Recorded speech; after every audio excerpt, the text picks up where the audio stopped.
할렐루야. 집회를 쭉 참여하신 분은 아시겠지만은 부흥회지만 제가 부흥 강사는 아닙니다. 목소리 자체가 좀 졸리죠. 부흥 강사는 막 목소리도 높이고 기도도 인도하고 이제 그러는데 저는 사실 그렇지 못합니다. 그래서 저희 교회 장로님들이 목사님 어디 가시면은 좀 재우지 좀 마시라고, 제가 교인들을 잘 재우거든요. 특히 이렇게 이제 낮에쯤 되면은 좀 나른하고 그러면은 좀 많이 이렇게 졸리시고 그러는데, 그래서 늘 걱정입니다. 제 목소리가 이렇게 나긋나긋해가지고 주무시기 좋아서요. 제가 얼마나 교인들을 잘 재우냐면은 저도 잠이 안 오는 밤에는 제 설교 테프를 듣곤 합니다. 그러면서 이제 잠을 청하는데, 여러분 이제 그 부흥회라고 그래가지고요, 조금 낯설긴 하지만 제가 부흥 강사는 아니지만 그래도 가정을 생각하고 가정의 회복을 바라는 그 마음, 이번 기회에 가졌으면 좋겠다 생각을 합니다. 모든 분들이 다 금요일부터 참여는 하지 않으셨을 겁니다. 오늘이 주일 예배이지만 같은 주제로 이제 연결이 되는데, 안 오신 분들을 위해서 잠깐 설명을 드리면은, 첫 번째 시간은 우리 하나님이 가정을 만드셨는데 그건 창조의 손으로 만드셨다는 말씀을 드렸습니다. 카오스와 같은 우리의 뒤죽박죽인 인생을 코스모스와 같은 질서정연한 삶으로, 우리의 가정으로 만드시기 위해서 하나님이 예수 그리스도를 우리에게 보내주셨다. 로고스리 예수 그리스도를 우리에게 보내주셨다. 그 말씀으로 오늘은 나누었습니다. 두 번째는 창세기에 보면은 그 카오스와 같은 인생이 코스모스와 같은 아주 아름답고 질서정연한 창조의 모습으로 바뀐 한 모델이 나오는데, 그 사람이 바로 야곱이었다. 야곱은 엉망진창인 삶을 살았고 모든 가정의 아픔을 다 끌어안고 살았던 사람인데, 그 야곱이 하나님의 손길에, 창조의 손길에 의해서 새롭게 바뀌는 모습을 성경을 통해서, 창세기를 통해서 보게 되었습니다. 그리고 어제 저녁 세 번째 시간에는 우리가 그 예수 그리스도를 모시면 우리의 삶이 아름답게 바뀌게 되는데, 그 복을 누리지 못하는 이유는 우리의 믿음이 인간적인 믿음에 머물러 있기 때문에 그렇다는 말씀을 드렸죠. 하나님은 우리를 만들어 주셨습니다. 우리의 가정을 만들어 주셨는데 우리가 자꾸 그것을 까먹고 있어요. 잊어버리고 있어요. 하나님이 창조의 손길로, 그러니까 이 세상을 만드셨던 창조의 손길로 우리를 만드셨고 우리 가정을 만드셨기 때문에, 우리 가정을 회복시키기 위해서 하나님은 창조의 마음, 그 능력의 손으로 우리를 고치시는 거죠. 그러니까 우리 인간의 그냥 째째한 생각, 사람의 생각으로 하나님의 창조의 손길을 이해할 수 없는 겁니다. 우리가 기도하고 우리가 간절히 바랄 때, 하나님께 부르짖을 때, 하나님은 우리의 생각으로 우리 가정을 회복시켜 주시는 것이 아니라 창조의 손길로, 어마어마한 창조의 손길로 우리를 회복시켜 주시고 상처를 아물게 해주시는 그러한 하나님이다 라고 하는 것을 어제 저녁에 같이 말씀을 통해서 나누었습니다. 오늘은 마지막 시간인데요, 마지막 시간은 항상 결단을 필요로 합니다. 오늘은 우리 가족이 그렇게 하나님께서 주시는 코스모스의 복을 누리기 위해서 우리가 어떠한 결단을 해야 하는가 하는 것을 말씀을 통해서 같이 나누어 보고자 합니다. 요새는 그 SNS라고 해서 소셜 네트워크, 그러니까 이제 스마트폰을 가지고 다니고 또 인터넷이 생활화되면서 그 소셜 네트워크가 아주 이제 빠르게 우리의 생활에 이제 지배하고 있죠. 한국에서도 이렇게 재미있는 이야기, 또 특별한 이야기가 나오면 이런 것들이 그 다음 날로 급속도로 이제 전국적으로 퍼지게 됩니다. 요즘은 뭐 미국도 오고 뭐 이제 미국 소식을 한국에서 듣고 이제 그러죠. 몇 해 전에 어느 초등학교에서 아이들에게 아빠에 대한 시를 쓰라고 아이들에게 이제 얘기를 했어요. 그때 아이들이 시를 써가지고 왔는데, 한 아이가 아빠에 대한 쓴 그 시가 너무 재밌어가지고 선생님이 자기 블로그에다가 이제 올렸습니다. 근데 그게 너무 재밌으니까 그냥 삽시간에 전국적으로 이제 퍼졌는데, 그 아이의 깨끗한 동심을 제가 여러분들에게 소개해 드리겠습니다. 아주 짧은 시인데 한번 들어보세요. 엄마가 있어서 좋다. 나를 예뻐해 주니까. 냉장고가 있어서 좋다. 내게 먹을 것을 주니까. 고양이가 있어서 좋다. 나와 놀아주니까. 그런데 아빠는 왜 있는지 모르겠다. 끝. 초등학교 아이의 아주 깨끗한 마음으로 쓴 시입니다. 시라고 얘기하기도 좀 그럴 만큼. 근데 이게 이제 급속도로 퍼져나가게 된 게 이게 갑자기 다 동의가 되는 거예요. 한국 사회가. 그 비슷한 시기에 또 재미있는 일이 하나 일어났습니다. 한국의 TV에서 나오는 그 프로그램 MC 중에 김재동이라는 MC가 있는데, 이 김재동 씨가 이제 맡았던 옛날 프로그램이 있습니다. 지금은 이제 하진 않는데 환상의 짝꿍이라고 하는 프로그램이 있었어요. 미국에 사시는 여러분들은 뭐 잘 모르시겠지만 이게 아이들 프로그램인데 주일날 오전에 한 방송을 합니다. 그러니까 아이들이 이 프로그램이 좋아가지고 주일 오전에 주일학교도 안 오는 아이들이 많을 정도로 인기가 있었던 프로그램인데, 아이들의 그 퀴즈를 내가지고 맞히는 프로그램이에요. 초등학교 아이들을 이제 짝꿍별로 나오게 해가지고 이렇게 테이블 4개를 둬서 4팀이 이제 그 퀴즈를 맞히는 건데, 그날은 초등학교 3학년 아이들이 나왔어요. 그러니까 각각 다른 학교 짝꿍들 4팀이 나와가지고 서로 이제 그 실력을 겨루는데, 문제 중에 한 문제가 이제 이렇습니다. 여러분도 한번 생각해 보세요. 길거리에서 술을 마시고 취해서 큰 소리를 지르는 것, 이것을 한자 성어 4자로 뭐라 그러느냐? 어려워요. 초등학교 3학년 아이에게 내는 문제치고는 굉장히 어렵습니다. 길거리에서 술 마시고 취해가지고 소리 지르는 게 뭐냐? 정답은 고성방가예요. 고성방가인데 애들한테 어려우니까 힌트를 하나 줬습니다. 맨 끝에가 가자로 끝나는 거예요. 가자로 끝난다. 그러니까 앞에 3글자를 이제 맞춰라 하는 거예요. 그리고 도화지를 하나씩 주고서 서로 의논해가지고 쓰는 건데, 첫 번째 팀 이제 종이를 들었습니다. 뭐라고 썼냐면은 이럴 수가. 뒤에가 가짜니까 들었는데 이럴 수가. 막 방청객들이 웃음이 터집니다. 두 번째 팀 들라 그러니까 딱 들었는데 미친 건가. 세 번째 팀 들라 그러니까 인간인가. 이렇게 지어낸 얘기 아니에요. 정말이에요. 인간인가. 그러니까 뭐 다 뒤집어졌는데, 앞거는 4번째 팀이었습니다. 4번째 팀이 딱 들었는데 다 뒤집어졌어요. 아빠인가. 이게 둘이 의논해가지고 이제 답을 쓰는 건데, 둘이 의논을 했는데 이거 너희 아빠도 그래? 우리 아빠도 그래? 그러니까 이제 쓴 거죠. 그래가지고 아빠인가. 몇 가지 이런 사례들이 그 시대에 급속도로 이제 퍼져나가면서 이제 가정사역을 하시는 분들이 그래요. 이게 아빠들의 위기의식이 이제 느껴지는 시기였다, 그때가. 그래서 그때의 시기와 한국에서 아버지 학교가 이제 확장적으로 붐이 일어나는 시기가 맞물려 있습니다. 그러니까 이런 것들이 아빠의 핸드폰으로 막 이제 이야기들이 뜨면서 아빠들이 내가 뭔가 잘못하고 있구나. 내가 가족을 위해서 열심히 생활하고 열심히 애를 쓰고 희생을 하지만 그게 아이들에게는 그렇게 느껴지지 않는다라고 하는 것을 알면서 우리 가정이 뭔가 잘못되고 있구나, 뭘 잘못하고 있는 건가, 그걸 알기 위해서 이제 아버지 학교에 참여하고 어머니 학교에 참여하면서, 한국에서는 그때가 아버지 학교가 교회에서만 이루어지지 않고 그냥 일반 사회, 회사, 직장, 그리고 기관에서도 공무원들도 아버지 학교를 시작하고 되는 그런 이제 붐이 일어났던 그런 시대가 되었습니다. 이렇게 이제 맞물려 있는 거죠. 여러분, 우리가 다 자녀를 낳고 키우지만은 또 결혼해가지고 살지만은, 여러분 우리 가정이 자꾸만 이렇게 고립되는 것을 많이 느끼죠. 아이들하고 얘기도 잘 안 되고, 특히 이제 해외에 나와서 자녀를 낳고 키우면은 그런 것을 한국에서보다 더 많이 느끼실 겁니다. 그리고 부모님들이 희생하고 사랑하는 마음들이 그대로 전달이 안 되고, 자녀는 자녀들대로 마찬가지고. 이런 문제들이 어디에서부터 시작이 되는가?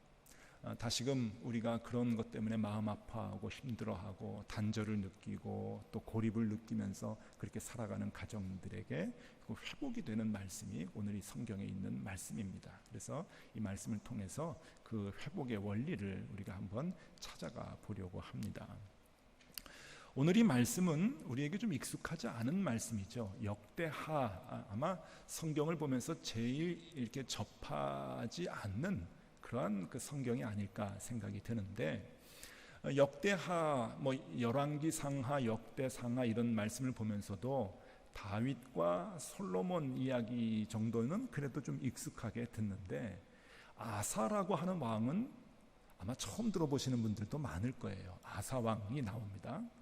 근데 이 아사 왕이 누군가 하면은요, 이스라엘이 남북으로 이렇게 나뉘어 있는데 북쪽은 이스라엘이고 남쪽은 유다 땅이라 그러죠. 유대 왕국인데 이 유대 왕국의 왕 중에 한 사람입니다.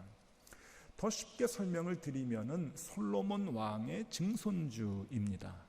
그러니까 솔로몬이 르호보암을 낳았고 르호보암이 아비야라고 하는 왕을 낳았고 아비야의 아들이 아사 왕입니다. 이렇게 이제 솔로몬의 증손주인데, 이 유대 땅이요, 하나님 보시기에 너무 악했습니다. 누구 때부터 이렇게 악했냐 하면은 솔로몬 때부터였죠. 여러분, 우리가 성경을 보면은 솔로몬은 참 위대한 믿음의 사람이라고 생각하지만 안 그렇습니다. 솔로몬의 말년이 얼마나 많은 죄가 점철이 됐는지 모릅니다. 그러니까 죄를 많이 지었는데 그 중에 하나가 이방 여인하고 결혼하지 말라고 하는 그 하나님의 약속을 어기고 하나님의 명령을 어기고 많은 이방 여자들하고 결혼을 합니다. 나라를 강하게 만든 그런 실적은 있지만 강하게 만들기 위해서 주변에 있는 작은 부족들과 작은 나라들을 협박을 해가지고 그 공주들을 데리고 와서 정략 결혼을 하는 거예요. 볼모로 데리고 오는 거죠. 그래서 나라를 강하게 이렇게 만들었는데, 공식적으로 성경에 얘기하기를 솔로몬 왕의 부인이 1000명이라고 얘기합니다. 성경에 나오죠. 1000명이에요. 그러니까 1000명의 이방 여자들을 데리고 살면서 이방 여자들이 올 때 뭘 가지고 오는가 하면은 자기 민족들이 섬겼던 바알 신을 가지고 들어오는 거예요. 이방 신을, 우상을 가지고 들어오는 거죠.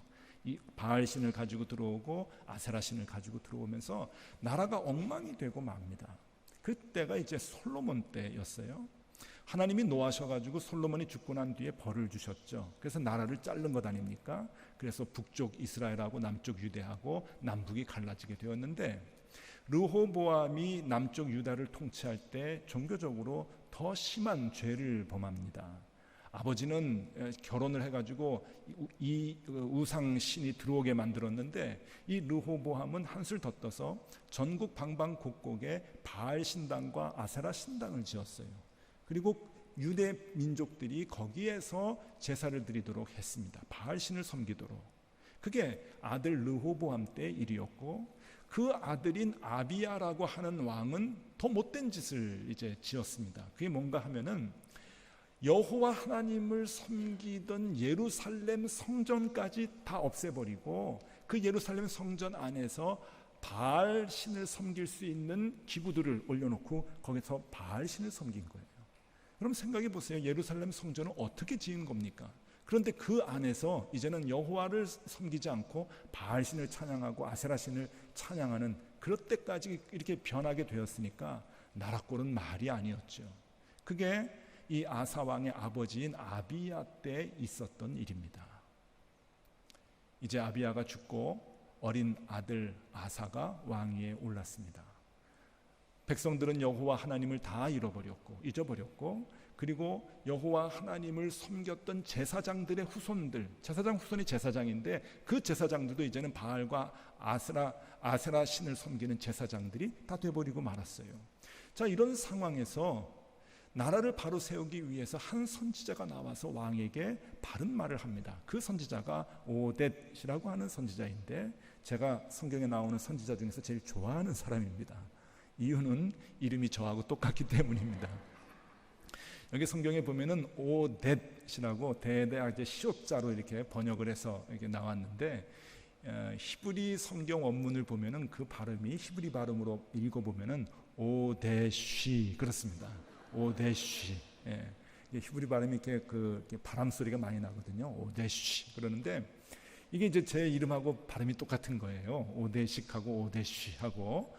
그래서 제가 옛날부터 이 사람을 되게 좋아했는데 한 일도 아주 반듯하게 잘해요. 그래서 참 기분이 좋더라고요. 다른 사람들은 이사야, 예레미야 이런 선지자 좋아하는데 저는 오뎃이라고 하는 이 선지자가 참 좋습니다. 이 선지자가 어린 그 아사 왕에게 여호와 하나님을 섬겨야 됩니다. 여호와 하나님이 다시금 우리 유대 땅을 다스려 주셔야 됩니다. 그 조언을 하는 것을 들었어요.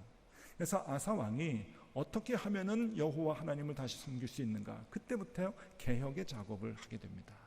전국에 있었던 신상들 다 없애고, 그리고 예루살렘 성전 안에 있었던 바알신을 섬겼던 기구들을 다 부숴버리고, 다 치워놨던 하나님 섬기는 기구들을 다시 예루살렘 성전 안으로 들어오고, 그리고 백성들에게 믿음의 본을 보여서 백성들의 마음을 돌이키고, 백성들이 다 모여서 여호와 하나님을 섬기겠다고 맹세하게 만들고, 그러면서 피비린내 나는 그 개혁의 그 작업들을 해나가는 거예요. 그리고서는 결국 모든 백성들이 여호와 하나님을 섬기겠습니다라고 하는 그 나라를 만들고 말았어요. 여러분, 하나님이 얼마나 기뻐하셨겠어요. 너무 좋아하셔가지고 하나님이 축복을 해주셨어요. 그 축복의 내용이 오늘 본문 마지막에 있는 15절의 내용입니다.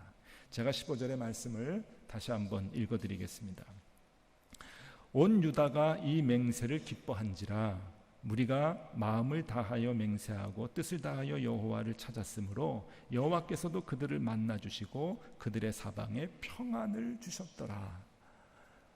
여러분, 얼마나 귀한 복입니까? 하나님이 이스라엘 백성들을 만나 주셨어요. 그리고 그 이스라엘 백성에게 평안을 주셨다고 얘기합니다. 그런데 몇 년 동안인 줄 아세요? 아사 왕이 통치하던 41년 동안이에요. 41년. 그 긴 시간 동안에 이스라엘은 태평성대를 누리고 하나님과 동행하는 엄청난 복을 누리게 되었죠. 왜냐하면 하나님을 다시 찾으니까. 하나님이 우리의 주인이십니다. 이 나라를 다스리시는 분입니다. 그 고백을 하면서 여호와 하나님께 경배하니까 하나님이 기쁘셔서 그 복을 주시는 거예요. 여러분, 성경을 보면 이런 얘기들이 나오면 욕심을 내셔야 됩니다. 이 성경의 내용이 옛날에 이런 일이 있었대, 그거로 끝나면은 그 성경에 나와 있는 복을 우리가 받을 수가 없어요. 이런 복이 나오면은 욕심을 내세요. 하나님, 우리 자녀들도 이런 복 받았으면 좋겠네요. 힘들 때마다 여호와 하나님 만나고, 그리고 우리 자녀들이 평생 살아갈 때 평안의 복을 받으면 참 좋겠습니다. 내가 그렇게 살아갔으면 좋겠고 우리 가정에 그런 복 받았으면 좋겠습니다. 욕심 안 나십니까? 욕심 내세요. 욕심이 나면은 어떻게 해서 그 복을 받았는가 하는 것을 보게 됩니다. 아사는 하루아침에 그냥 마음만 먹어서 그 복을 받은 것이 아닙니다. 엄청난 싸움을 했습니다. 어느 정도로 싸웠는가 하면은요, 오늘 본문을 다 읽진 않았지만은 15절로 끝났지만 16절에 보면은 무슨 내용이 나오냐면은 어머니, 그러니까 한 나라의 왕의 어머니니까 태후입니다. 태후. 그 어머니가 여호와 하나님을 섬기지 않는 거예요. 이방 여자로 시집을 온 거거든요. 그리고 아세라 신을 섬기고 있어요. 아들은 여호와 하나님을 섬기겠다고 나라를 개혁하는데 어머니는 내가 섬기는 신은 아세라 신이다 그러고서 고집을 피우고 있어요. 어머니를 태후의 자리에서 폐위시킵니다. 어머니하고 단절을 하는 거예요. 그렇게 마음 아플 정도의 피비린내 나는 그 마음 아픈 그런 그 결단을 하고 단절을 하면서 여호와 하나님을 섬기고자 하는 그 마음을 갖게 되는 거죠. 그것이 아사가 했던 일입니다. 그런 아사에게 하나님께서는 축복을 내려주세요. 여호와 하나님이 만나주시고, 그리고 41년간 평강의 복을 누리는 그 복을 아사에게, 그리고 이스라엘 백성들에게 허락해 주시는 거죠. 여러분, 이 말씀은 우리에게 아주 귀한 교훈을 줍니다. 우리가 어제 그저께 계속 말씀을 통해서 가장 중요한 그 주제 하나, 명제 하나를 우리가 하나님의 말씀을 통해서 얻었는데, 그것은 하나님이 나를 창조하셨다. 하나님이 우리 가정을 창조하셨다. 여기서부터 출발해야 되는 것 아닙니까? 이 믿음이 흔들리면 아무것도 할 수가 없어요. 뭐 교육학을 배운들, 상담학을 배운들, 우리가 자녀들을 잘 지도할 수 있는 게 아닙니다. 출발은 어디서부터 시작이 되냐면은 하나님이 나를 만드셨다, 우리 가정을 만드셨다 해서 출발을 해야 되는 건데, 여러분, 오늘 우리가 이 말씀을 통해서 이 복을 우리의 가정의 복으로, 우리의 복으로, 우리 자녀의 복으로 삼기 위해서는 아사가 했던 그 결단을 우리가 해야 됩니다. 그것은 우리의 삶 속에서, 우리의 가정 속에서 우상을 제거하는 거예요. 그런데 그 우상이 무엇이냐? 우리가 교회 다니면서 뭐 따로 점집에 가가지고 점을 보는 것도 아니고, 또 예배당에 오지만 또 불교를 믿는 그런 것 아니지 않습니까? 우리는 다른 신을 섬기는 건 아니에요. 그러나 우리 마음 가운데 여전히 우상이 있어요. 오늘날의 우상은 뭡니까? 하나님의 올바른 믿음으로 가까이 가지 못하도록 막는 모든 것이 우상 아니에요. 그런 우상이 우리 가운데도 있단 말이에요. 우리 가정이 올바로 하나님 앞에 세워지지 못하게 하는 우리의 못된 생각들이 있습니다. 그것이 우상이라는 거예요. 그 우상을 제거할 때 하나님께서 이 복을 우리 가정과 가족들에게 주시는 거죠. 여러분, 오늘 우리가 제거해야 될 우상 두 가지를 여러분들에게 말씀드리겠습니다.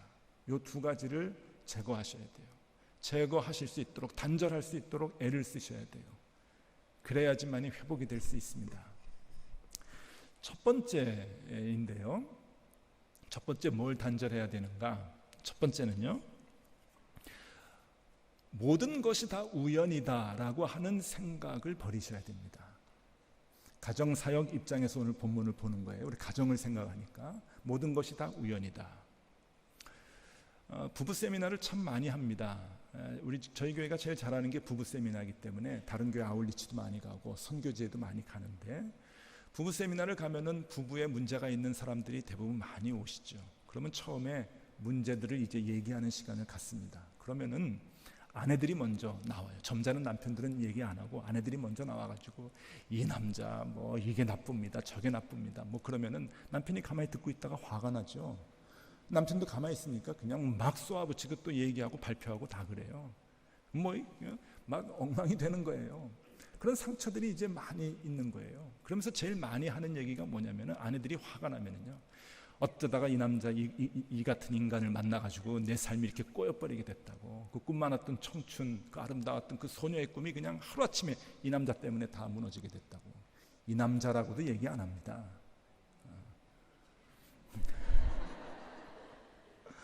남자도 마찬가지죠. 그때 소개 때 그 자리에만 안 나갔어도 뭐 그런 얘기 하죠. 여러분, 때로는 자녀들이 짐이 될 때가 있어요. 안 되는 것 같죠? 아닙니다. 그날 밤에 한 번만 좀 참았어도, 그런 얘기들 해요. 의외로 많이 계세요. 그분들의 가장 기본적인 출발은 우연이라고 하는 거예요. 어쩌다가 이 인간 만나가지고 내가 이 고생을 하느냐, 좀 괜찮은 사람 만났으면 좀 더 편안하게 살 수 있을 텐데 내가 모르고 만났지, 실수했지, 이런 생각이란 말이에요. 여러분, 불교에서는 부부의 만남을 인연이라고 얘기합니다. 모든 만남을 인연이라고 얘기하는데, 불교에서 부부의 만남을 특별한 인연이라고 얘기해요. 뭐라고 얘기하냐면은 칠천겁의 인연이라고 얘기합니다. 칠천겁, 이게 좀 어려운 개념인데, 한 겁이 뭔가 하면은, 이 겁이라고 하는 것은 시간적인 것과 공간적인 것이 같이 들어가 있는데, 시간적인 것 먼저 설명해 드리면, 위에서 물이 떨어집니다. 이제 그 공중에서 물이 한 방울씩 한 방울씩 떨어지는데, 이 떨어지는 물 한 방울이 집채만한 바위 덩어리를 뚫고 바위를 깨뜨리는 시간이 한 겁이에요. 어마어마한 시간이 걸리겠죠. 그런데 7,000겁이랍니다, 부부의 인연이. 그러니까 뭐 되지도 않는 그러한 오래된 시간에서 시간이 교차하면서 딱 만난 인연이라고 하는 거예요. 상상할 수 없는 인연이죠. 부부의 인연이 그렇게 귀하다라고 불교에서는 가르쳐요. 또 공간적으로는 어떻게 설명을 하냐면은, 태평양 한가운데 널판지가 이게 떠다니는 거예요. 조그마한 이 문짝 같은 널판지가 이리저리 파도에 휩쓸려가지고 떠다니는데, 그 널판지 가운데 구멍이 하나 있어요. 구멍. 그런데 이 바다 밑에서 헤엄쳐 다니던 거북이가 100년에 한 번씩 숨을 쉬기 위해서 물 밖으로 고개를 내민답니다. 근데 100년에 한 번 고개를 내미는데 우연히 그 널판지 그 가운데 있는 그 구멍에 대가리가 쑥 들어가는 거래요. 그거를 한 겁이라고 얘기합니다. 우연도 그런 우연이 없잖아요. 인연이 그런 인연이 어디 있습니까? 부부의 만남이 그런 거라는 거예요. 시간적으로 공간적으로 있을 수 없는 인연으로 만나는 게 부부다라고 불교에서는 정의를 내립니다. 그래서 불교에서는 그렇게 얘기하는데, 기독교에서는 어떻게 얘기합니까? 하나님의 계획이라 그러죠. 하나님의 인도하심이라 그래요.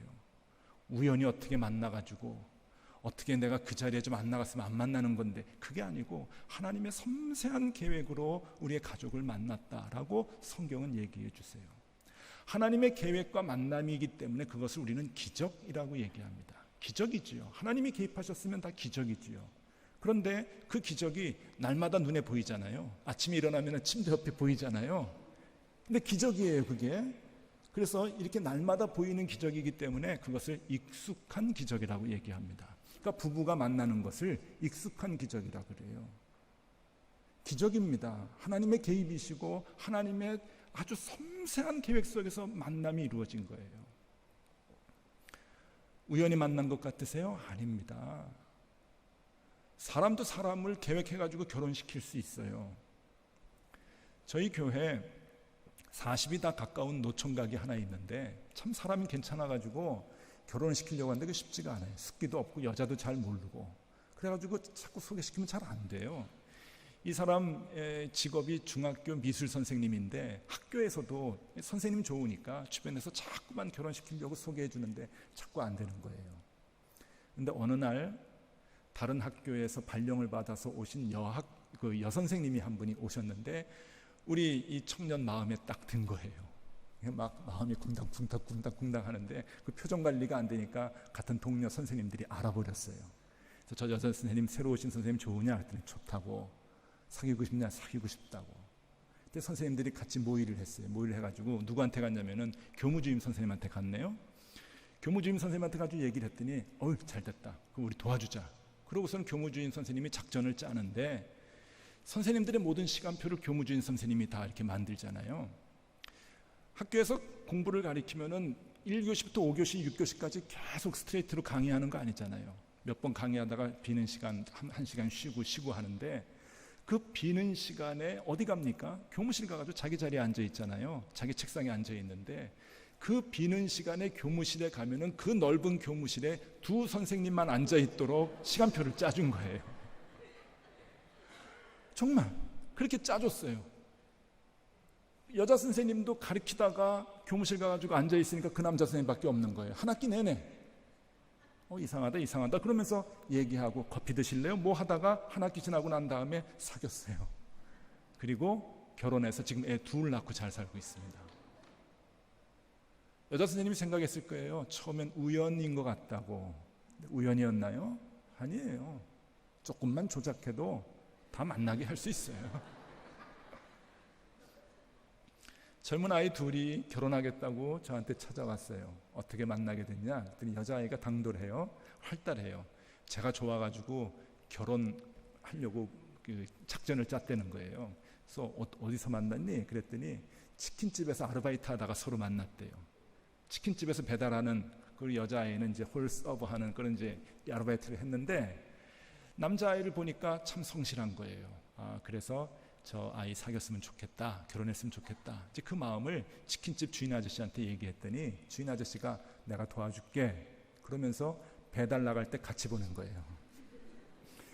그전에는 한 집이 배달 신청을 하면은 치킨 하나 가지고 그 아이가 오토바이 타고 가서 배달을 했는데 여러 집을 같이 모았다가 한꺼번에 배달을 시킨 거예요. 그러니까 여러 개 같이 하려면은 이렇게 많이 잡아야 되고 혼자 못 가니까 뒤에서 이제 누가 이제 같이 앉아가지고 가져야 되는데 주인 아저씨가 같이 가라 그런 거예요. 그러니까 여자아이가 같이 가가지고 오토바이 뒤에 타가지고 가는데 어떻게 해야 됩니까? 끌어안아야 돼요. 그래가지고 허리를 딱 끌어안고 2주를 배달 다녔는데 사귀었어요. 그리고 결혼을 합니다. 우연입니까? 우연 아니에요. 사람도 할 수 있는 일입니다. 우연이라고 생각을 하지만 안 그래요. 조금만 생각하면 사람도 할 수 있는 일.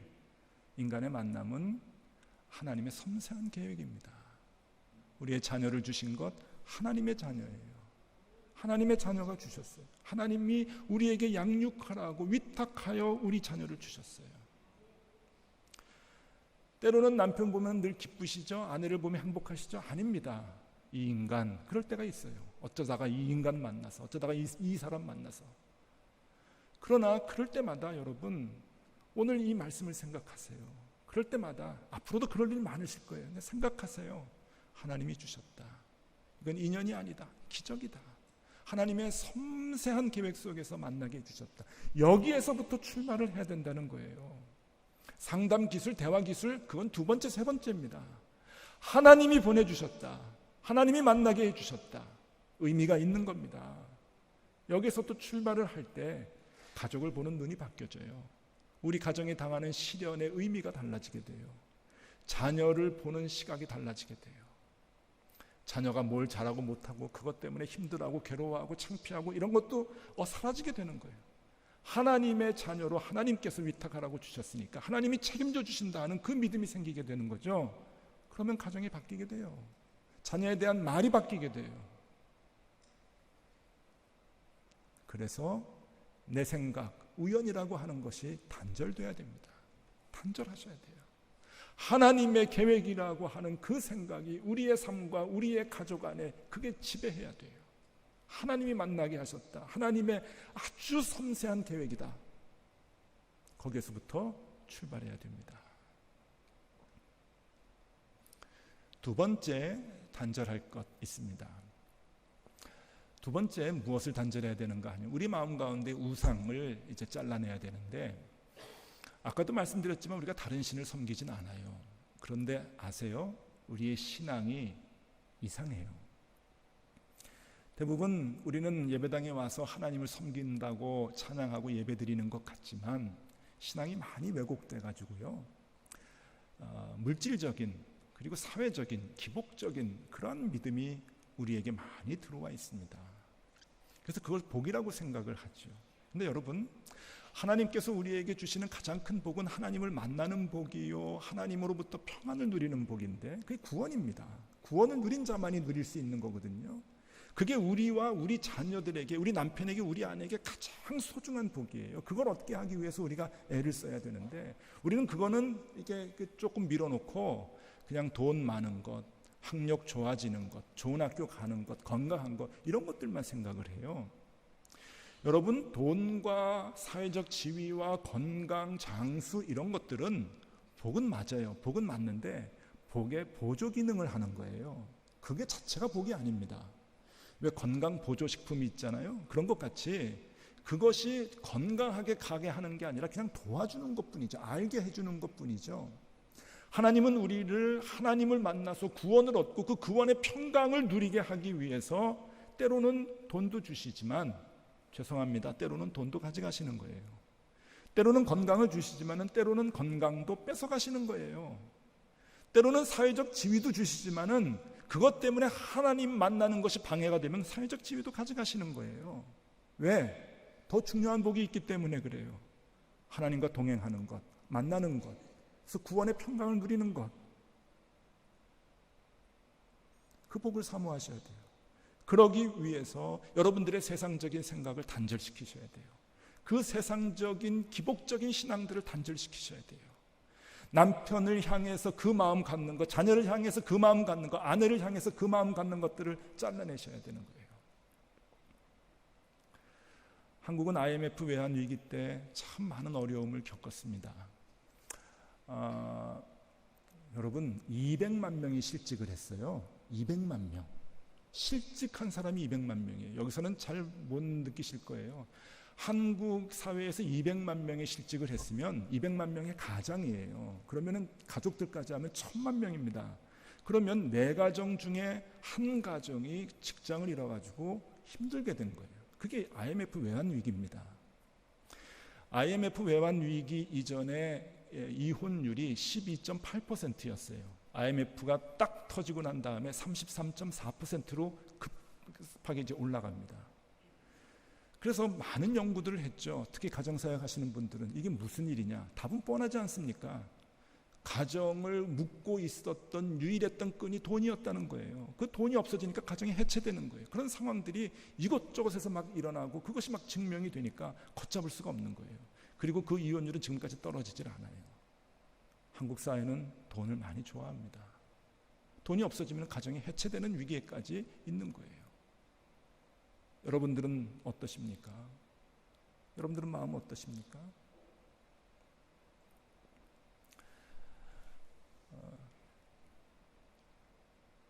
저는 자랑할 건 없지만 믿음 하나는 정말 자랑하고 싶습니다. 어려서부터 신앙생활을 참 제가 생각해도 좀 창피하지만 반듯하게 잘했어요. 저는 자랑할 거 하나도 없습니다. 뭐 공부를 잘한 것도 아니고 학력이 높은 것도 아니고. 근데 자랑할 게 하나 있다면은요, 초등학교, 중학교, 고등학교, 주일학교를 개근했어요. 12년 동안. 뭐 별로 놀라지 않으시는군요. 근데 굉장히 이게 어려운 겁니다. 학교는 개근 못했어요. 근데 주일학교는 개근했어요. 교회가 너무 좋았어요. 교회가 가면 마음이 편했어요. 그게 제 복이었죠. 거기서 주일학교에서 신앙이 점차 커졌는데, 제가 그나마 반듯한 신앙을 가지려고 발버둥 치는 이유는 제가 좋은 주일학교 선생님을 만났기 때문입니다. 이 주일학교 선생님 고등학교 1학년 때 만났던 담임 선생님인데, 저희 고등부 아이들이 많았어요. 한 100명 정도가 이렇게 됐고, 우리 동기들이 한 30명이 됐었는데, 선생님들이 한 20분 정도 되셨어요. 그런데 인기 투표를 하면은 제일 만나기 싫은 선생님이 저희 담임 선생님이셨어요. 이 선생님은 나이가 제일 많으셨고요. 나이 많다는 것 때문에 싫은 것은 아니었는데, 우리 동기 여자아이가 있었는데, 친구죠. 그 친구의 아버지였어요. 그러니까 불편해요. 그리고 이분은 교회에서 그때까지 조금 이렇게 평판이 그렇게 좋은 분은 아니셨어요. 이분은 어떤 분이었냐면은 교회에 나와서 예배 드렸던 분은 아니셨어요. 그전에는요. 제가 다녔던 교회에서 제일 부자였어요. 사업을 크게 해가지고 참 부자였는데, 저도 가난하게 크진 않아가지고 어디 가서 꿀리지는 않는데, 그 친구 집에만 가면 주눅이 들 정도로 집이 뭐 어마어마했어요. 그 옛날에 제가 고등학교 때는요, 자가용이 몇 집 없었습니다. 그런데 아주 큰 자가용 세단에 이제 식구들을 데리고 주일날 와가지고, 사모님, 여자 집사님이죠. 사모님 내려놓고 애들 둘 내려놓고서는 밖에서 기다리시다가 예배 끝나면 그냥 태워가지고 가셨던 분이세요. 이제 그런 이제 분이셨죠. 그랬는데 사업하시는 분이 망할 수가 있잖아요. 어느 날 사업이 안 돼가지고 쫄딱 망하셨어요. 전 망해도 그렇게 망하는가 싶어요. 집 다 잃어버리시고, 그 동네에 반지하에 방 한 칸 얻어서 4식구가 들어가지고 사는데 정말 힘들게 사시더라고요. 그 여자 집사님, 제 친구의 어머니는 예전부터 새벽기도 나오시면서 그 남편이 예수 믿게 해달라고 이렇게 간절히 기도를 했는데, 집안이 더 어려워지니까 힘들게 된 거예요. 그런데 그때부터 남편이 교회 나오기 시작을 하신 거예요. 같이 새벽기도 나오면서 기도를 하면서 예수님을 만나게 되고 영접하게 돼가지고 회심을 하셨어요. 근데 회심하신 것까지는 괜찮은데, 봉사하시겠다고 고등부 선생님을 자처하셨는데, 그 선생님이 저희 반이 되신 거예요. 아유, 이 선생님 친구 아버지라서 불편하기도 한데 너무 재미가 없는 거예요. 그때 분반 공부가 40분이었습니다. 예배 끝나면 분반 공부를 하는데, 이 40분 내내 선생님이 이 교안에다가 준비한 것을 돋보기를 쓰시고는 그냥 읽으시는 거예요. 제가 예배당 본당에서 분반 공부를 했는데, 이렇게 장의자가 있었거든요. 우리 아이들, 반 아이들이 두 줄로 앉았는데 저는 앞줄에 앉아 있고, 선생님은 그 앞에서 뒤돌아서 가지고 아이들을 향해서 이렇게 서 계시는 거죠. 그리고 이 등받이에다가 손을 얹고서는 이렇게 얘기를 하시는데, 자꾸 침이 튀어요. 그 침이 제일 앞에 앉아 있는 저한테 이렇게 자꾸 내려오니까 그게 좀 불편한 거예요. 그런데 그것도 개의치 않으시고 그냥 교안을 보시고 이 아이 컨택, 눈 마주치지 않고 그냥 이것을 읽으시는데 40분을 하세요. 다른 젊은 선생님들은요, 재미있어요. 막 깔깔거리기도 웃고, 그리고 다른 선생님들이 좋은 것은 일찍 끝나는 거예요. 한 20분 하고 일찍 끝나고 가가지고 아이들하고 떡볶이 먹고 친교한다고 짜장면 사주고 그러는데, 우리 선생님 1년 내내 그거 한 번도 안 하셨어요. 1년 겨우 끝났죠. 고등학교 2학년 올라가는데 이제 다른 선생님, 젊은 선생님 만나겠구나 아주 기뻐했는데, 선생님이 이렇게 얘기하시는 거예요. 너희들 좋아가지고 나도 2학년 올라가려다. 뭐 2학년 좋죠. 반이 5개니까 그럼 또 섞이겠죠. 기대를 했는데 아니나 다를까 제가 또 덜커덕 걸렸네요. 그래서 2년을 그렇게 했어요. 힘들게 했죠. 3학년 올라가면서 기대를 했는데 또 3학년 올라오시겠대요. 그래서 같이 올라가셨어요.